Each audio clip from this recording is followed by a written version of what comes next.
Initial margin is determined. Initial and maintenance margin is determined because, as I had said earlier, we need to manage the inherent risks in that. The dealing members, who are the FX primary dealers and the non-FX primary dealers, would input any orders in the system. And what will happen is, obviously, the corporates will go to the banks to say, I'm interested in this OTC FX futures for this month or for that month, and I'm interested in that price. Again, there's the transparency, so everyone can actually see what the rate is, because that obviously is published on the website. You've published it here. I'm sure a lot of people are taking photos as well of the rates, and that will be done on a daily basis for you to be able to make the decision. And then the margining, the clearinghouse NIBS, this is where NIBS comes in, and they're the ones who pretty much, if I use the word custodians of the initial and maintenance margins. And variation margin is going to be calculated on a daily basis, and when you need to top up, you top up. When you don't need to top up, and like I said, it's all technical, but it's really about giving that confidence that your risks are being managed, and you can actually get into this quite you can rest assured that this is something that wouldn't, that if anything, would be more beneficial to you having it than not having it. And then there's the pricing of it. So as we have spoken about NYFEX, again, this is an independent and very transparent fixing, and that is being used not only locally but also internationally for the trades and all of that. So debits, credits, gains and losses. I guess gains and losses, but not necessarily, I wouldn't say anyone is necessarily losing, because again, it is about, it's not about speculation, but being able to plan your business. So you know you're going to get in at 250 in September, and September comes and it's 250. Even if the market is doing 240, you haven't actually lost anything necessarily, because you had planned to do 250. And then you have your settlement advisors, and this is also what the FPIs would use along with their CCI to be able to externalize their funds. I think I've already explained this, how the product works. So we can go on to the next slide. Again, these are the quotes, the first quotes in the market, and we expect to see more.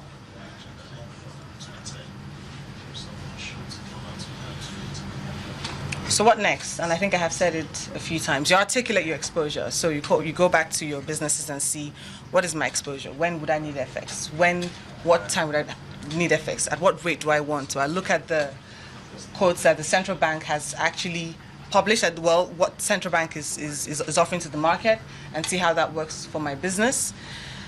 And hedge it by going into the product and relax.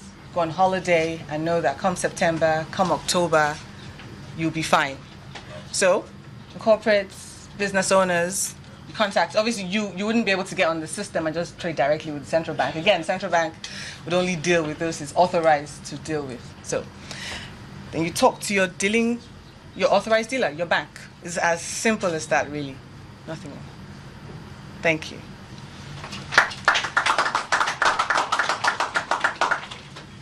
The thing is, you still have me here, so I'm not actually going away, but it's not only me. We have a goodwill message from, and the MD had actually mentioned him, from one of the investment banks, the founder and group chairman of Don Lauren Merrifield, Mr. Sonny Ari. Can I please welcome you to the podium to give us a goodwill message? Thank you.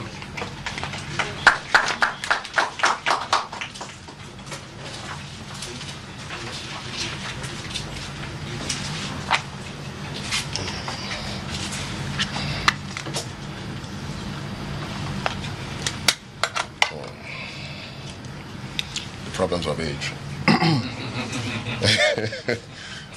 So let me first of all say good morning to everyone. I stand on existing protocols. Let me say that as we march towards what I would call a serious market-driven economy for the first time, I think, in our history, let me first start by congratulating all those who had sleepless nights Long meetings, accepted constructive criticisms. It's not easy sometimes.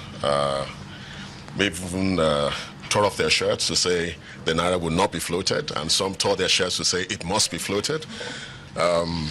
Sacrificed precious times away from their families, and so on and so forth, all in the pursuit of assisting the CBN create this new forex and futures market, which I believe in doing so they've achieved a realistic, more stable, beneficial exchange rate mechanism for Nigeria as a country.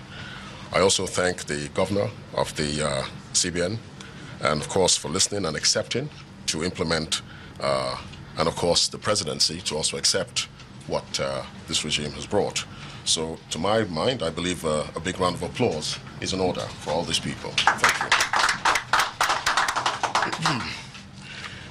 I think we talk about financial markets. Financial markets brings together all securities markets. It includes, but it's not limited to, the equity markets, bond markets, currency markets, commodity markets, and of course the money markets, which to me acts as the lifeblood of all the other markets. I say money markets is the lifeblood principally because without access to a liquid and functioning money market, all the other markets that I mentioned will, and in my opinion, cannot thrive without this opportunity. And neither can the participants or the players also thrive. So as it is today in our markets, only banks seem to have access to this sort of liquidity. And it's pretty much no wonder why we have a drought, and we continue to have that drought as we continue to witness across other parts of the financial markets. So in other words, what I'm trying to do here is to also broaden our minds to say this is one part, but there are loads of other parts to look at. And for me, I hope the lessons of today and experience that we all gather from it,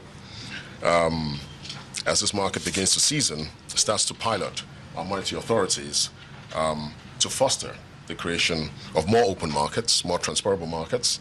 But of course, there are strict regulation, of course, that can begin to allow the money markets take its rightful place as the lifeblood of the financial markets of Nigeria. Monday, 20th of June, 2016, CBN officially floated the Naira. And today, the 27th, 1 week later, we begin our journey into the futures market. I think that's commendable also. So well done. I won't go into what a futures market is. I believe that it's well documented. We talked about it, except for the fact that I just wanted to say this thing that, it will certainly stop hoarding. We're used to when the Aboki would call Iyajun to say, $1 man lost okay. And what happens? She starts buying. Now, hopefully, what this is there to do is to begin to quell such practices. So I think we thank God for that. As everybody has said earlier, the futures market will help importers, exporters, manufacturers, and even the man on the street.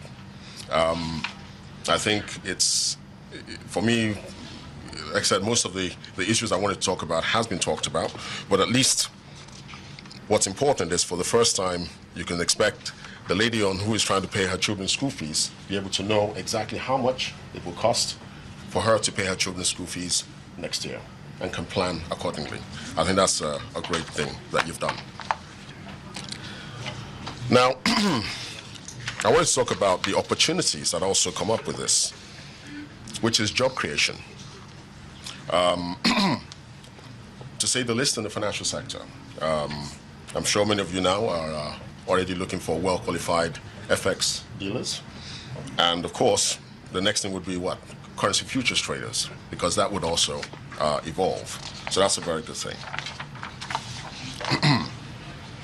So to my mind, a major shift in policy that the CBN has achieved. So to me, I say, as we begin to experience a stable forex market going forward, the hope is that the next major thrust of our monetary authorities is to take a stab to begin to sustainably deflate our economy. In other words, reduce the rate and growth of inflation in Nigeria. I say this because of the link between a country's currency and that of its interest rates. I think it's important. As we begin to evolve and develop the currency market, you need to now begin to work on the interest rate market also. because they're not intertwined. You can't separate them.